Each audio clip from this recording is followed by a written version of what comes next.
selalu bersyukur. Ada kisah mengenai seorang anak Tuhan yang selalu banyak bepergian ke berbagai tempat dengan pesawat terbang untuk pekerjaannya. Suatu hari, oleh karena suatu hal, ia harus mengubah jadwal penerbangannya. Maka ia pun segera mengurus hal itu di kaunter bandara. Sebenarnya ia sudah khawatir ia tidak akan memperoleh tempat duduk dalam penerbangan yang diingininya. Oleh karena itu adalah hari libur dan banyak orang juga bepergian. Namun ternyata petugas yang melayaninya berkata bahwa ia dapat mengubah penerbangannya seperti yang diinginkannya. Dan karena tempat duduk di kelas ekonomi sudah habis, maka ia diberikan tempat duduk di kelas bisnis tanpa harus membayar biaya tambahan. Ia benar-benar bersyukur dan sangat bersukacita menerima kabar baik itu. Dengan segera ia mengucapkan terima kasih berulang kali kepada petugas tersebut. Dan ia pun bersiap untuk penerbangannya itu. Sepanjang penerbangan, anak Tuhan ini sangat penuh ucapan syukur. Ia banyak tersenyum. Ia sangat menikmati perjalanannya di kelas bisnis. Semua dirasakannya sangat baik. Namun tidaklah demikian dengan penumpang kelas bisnis lain yang duduk di sebelahnya. Ia mengeluh bahwa makanan yang diberikan kurang enak. Ia juga mengeluh karena merasa pramugari terlalu lama membawakan tambahan selimut yang dimintanya. Ia juga mengeluh bahwa bantal yang diberikan kurang bersih. Mengapakah anak Tuhan itu dapat penuh ucapan syukur, tetapi penumpang di sebelahnya justru banyak mengeluh?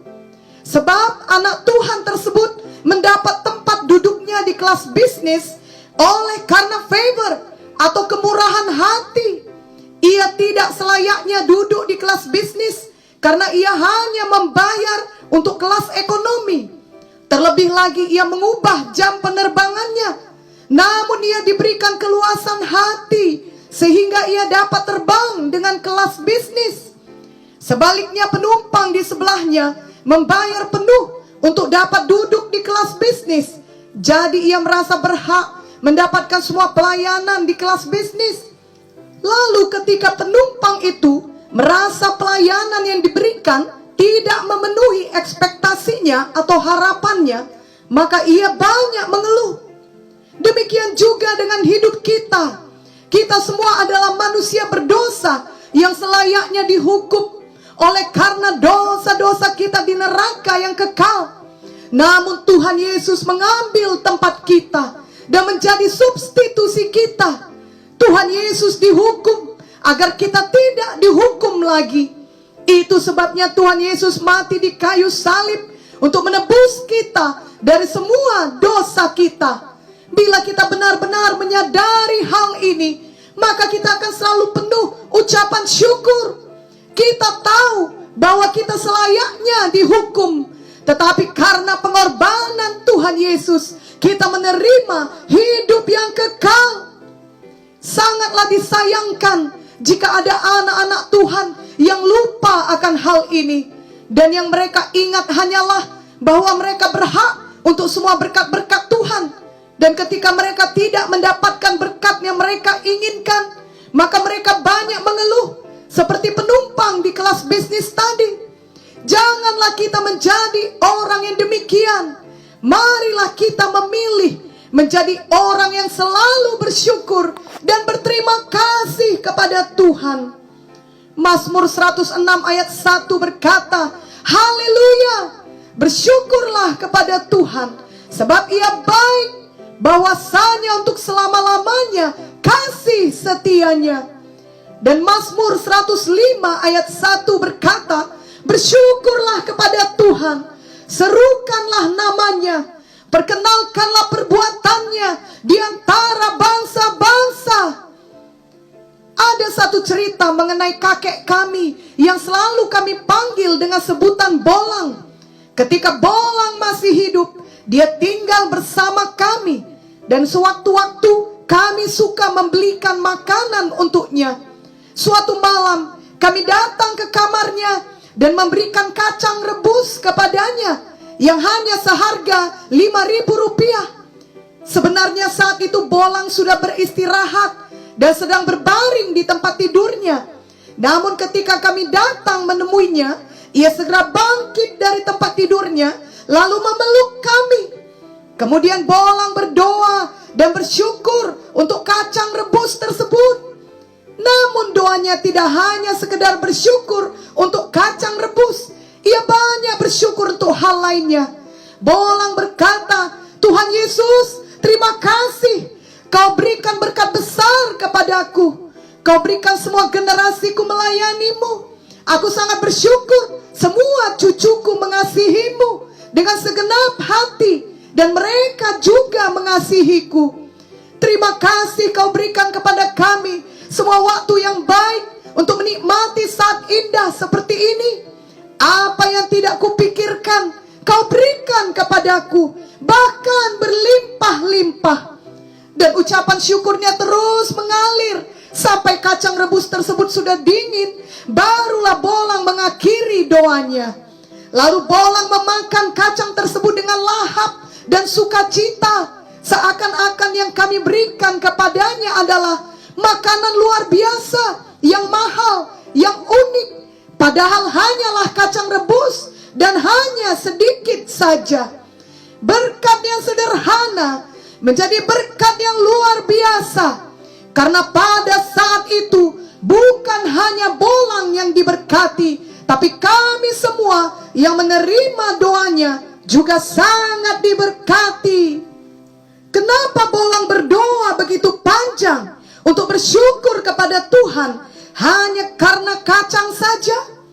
Kenapa Bolang sampai bangun dari tempat tidur untuk memeluk kami, padahal ia hanya dibelikan kacang rebus saja? Tentulah sebenarnya Bolang mempunyai uang yang cukup banyak untuk dapat membeli sendiri kacang, bahkan makanan lain yang lebih mahal dari kacang rebus itu. Tetapi Bolang melakukannya karena dia memilih untuk selalu bersyukur. Bolang memilih untuk melihat kebaikan Tuhan Yesus dalam setiap hal di dalam hidupnya, termasuk dalam hal-hal kecil sekalipun, seperti kami memberi kacang rebus kepadanya. Dalam hidupnya selama hampir 90 tahun, tentulah Bolang telah mengalami banyak penderitaan. Tentunya ia juga mengalami banyak kekecewaan. Tentunya ada orang-orang yang memperlakukannya dengan tidak baik.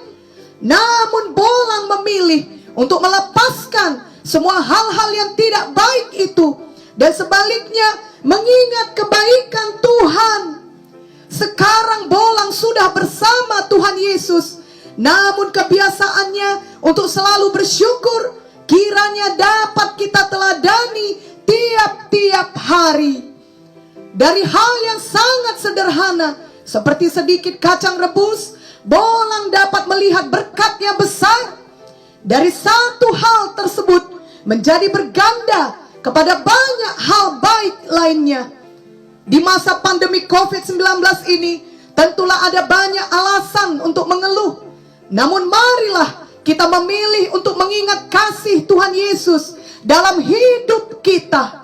Biarlah kita selalu mengingat bahwa selayaknya kita dihukum karena dosa kita, namun karena pengorbanan Tuhan Yesus di kayu salib, kita diampuni dan dapat menerima hidup yang kekal. Itulah yang terpenting di dalam hidup ini. Untuk hal itu saja seharusnya membuat kita selalu bersyukur di dalam hidup ini. Apalagi sebenarnya ada banyak sekali kebaikan Tuhan di dalam hidup kita. Marilah kita membaca Mazmur 103 ayat 2-5. Pujilah Tuhan hai jiwaku, dan janganlah lupakan segala kebaikannya. Dia yang mengampuni segala kesalahanmu, yang menyembuhkan segala penyakitmu. Dia yang menebus hidupmu dari lubang kubur, yang memahkotai engkau dengan kasih setia dan rahmat. Dia yang memuaskan hasratmu dengan kebaikan, sehingga masa mudamu menjadi baru seperti pada burung raja wali. Sungguhlah Tuhan Yesus yang mengampuni segala kesalahan kita dan menyembuhkan segala penyakit kita. Sesungguhnya begitu banyak kebaikan Tuhan Yesus di dalam hidup kita. Mari janganlah pernah kita melupakan semua kebaikan Tuhan bagi kita di sepanjang hidup kita. Sehingga di masa pandemi COVID-19 saat ini pun kita dapat selalu bersyukur kepada Tuhan, selalu memuji Tuhan setiap hari. 1 Tesalonika 5 ayat 18 berkata, mengucap syukurlah dalam segala hal, sebab itulah yang dikehendaki Allah di dalam Kristus Yesus bagi kamu. Amin.